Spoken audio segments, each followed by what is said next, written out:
Okay, y'all. So one of the things that I left off before I show you how to do the buttonhole is that you need to measure your button. All right. Find the widest part of your button, and you just want to measure.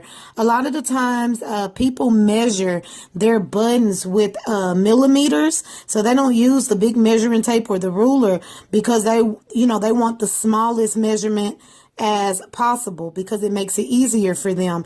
For me, with the button that I'm using, my measuring tape is just fine. So if you notice, my button, there we go. My button is a little bit over and half an inch. All right. It's actually closer to 1 inch. Let me get that all the way over. It's actually a couple of notches off of 1 inch. So for my buttonhole, I'm actually going to make my buttonhole 1 inch so that can fit in there good and tight and good and comfortably. All right. So I started I started on one, and I'll show you how I did it. But another thing that I did, and again, you don't want to use a permanent marker. All right, y'all. I'm using a marker. I'm using pens because this is like my muslin. All right. I'm making the marks, and I'm showing you guys as I go. But please don't use a permanent marker like I did. Please don't use pen. Use your fabric marker. All right. So if you notice what I did with these little notches, I just try to, you want to get everything in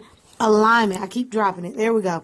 You want to get everything in alignment. So how I did that one, I just wanted to make sure the start of my next few buttonholes are even. All right. So I put those little notches there to make sure they're going to be even.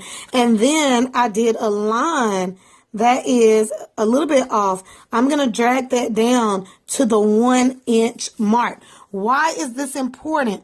Let me show you on the machine. All right. So if your sewing machine looks anything like mine, then you have these little, these little letters right here. You have B, A, C, and D. And then if you go over here, it shows you what B, A, C, and D is. All right. AC is literally going to be the top and the bottom of your buttonhole. B is going to be the left side of your buttonhole. And when you put your needle down, you see how that arrow is going up?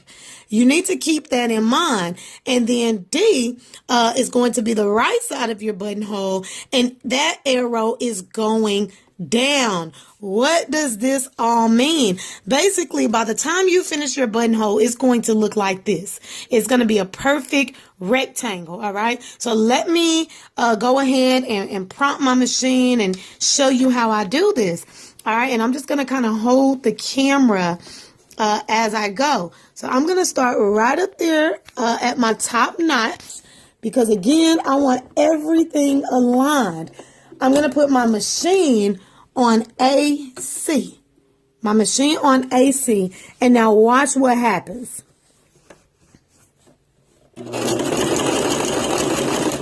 Okay, you only want to do that a few times. But you see, like I told you, it's only doing the notch. Hold on. Let me let it focus, y'all. All right. It's only doing that notch and that notch. All right. So the next thing we're going to do, because we started on the edge, we need to go down in order to make our rectangle. All right. We need to go down. So you want to make sure your foot is on the proper side. All right. It's on the right side. And now what we're going to do, guess, we need to go down, and we're on the right side. So now we move the machine over to D. All right. Now watch what happens. This is why your lines are so important. Watch this. You're going to have to kind of move it as you go, but not too much.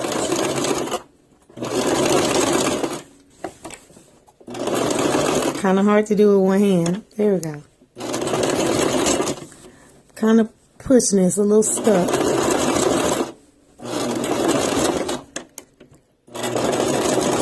Okay, what's going on? Hold on. Okay, I'm back. I had to get it over this little, it just had a hard time getting over the seam right there on the edge. So, anywho, it's just literally, you want to stay aligned. All right, then now when you're here, guess what we're going to do? We're going to go back to AC to get that bottom notch. All right, so now we're back. And it isn't going to move your fabric or anything. It just puts a couple of notches in there. Then very carefully put that needle down right there on the other side. Then guess what we're going to do? We got to go back up. Keep in mind, it's just a rectangle, y'all. So now switch it again. And the needle has to be up. It has to be on that side, but up. All right, now it allows you to move. It's not going to let you move if that needle is down, okay? So now we put it on B and watch what happens. So see, now it's going back up. And again, you'll do a tight little, a small little tug, but not too heavy because you want it to look clean. Then to close it up, go back to AC.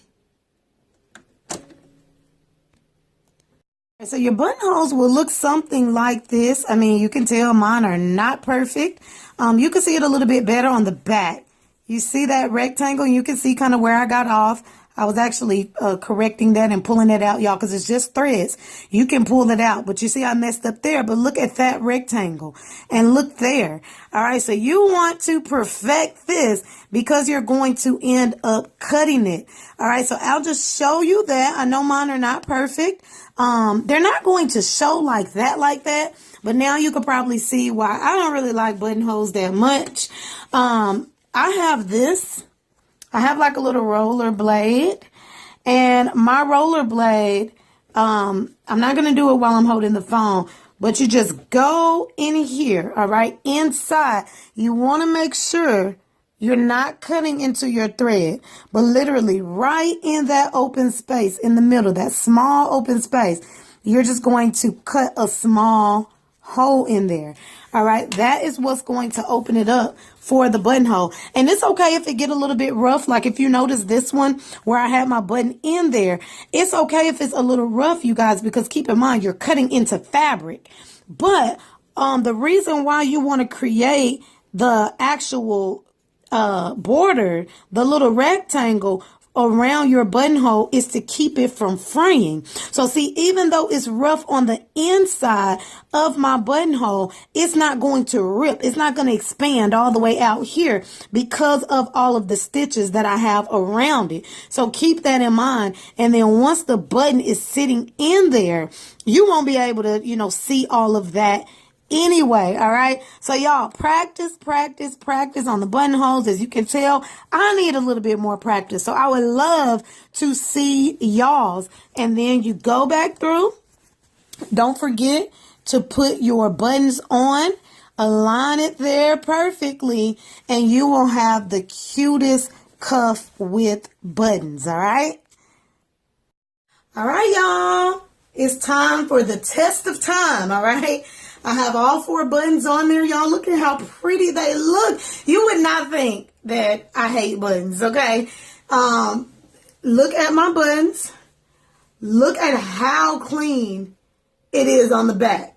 My husband said, man, it looks like those buttons are just floating because look at those just small dots. You would not think that I went in and out of this button, 20 times or whatever. Make sure they're on tight to where they can't spin around. But look at how clean it is. And keep in mind, I only use black thread because of teaching purposes, all right? Typically, it would have been the same color as my sleeve. And that means on the inside, you probably would barely see those. It would literally blend in with the fabric. All right, then over here, you see, try to ignore my writing, my 4 buttonholes. So now what I'm going to show you is how to, let's just button it. Let's see how it looks. And it's okay if you have to force your button in there. It's almost like breaking in shoes. All right. When you break in shoes, sometimes they're a little tight and you got to walk it out. All right. So, 2 of them done.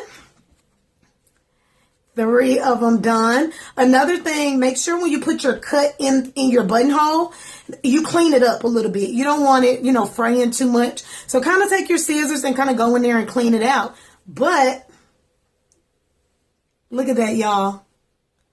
Look at my cuff. Oh my God. I was just telling my husband also this whole technique because I went and showed him. I was like, I haven't done a sleeve like this since fashion school. All right, so let me show y'all how it looks on my arm. Just take my jacket off. All right, so if I put this arm in, slide back, and then I button them. And typically this is why you need somebody to button your blouse for you.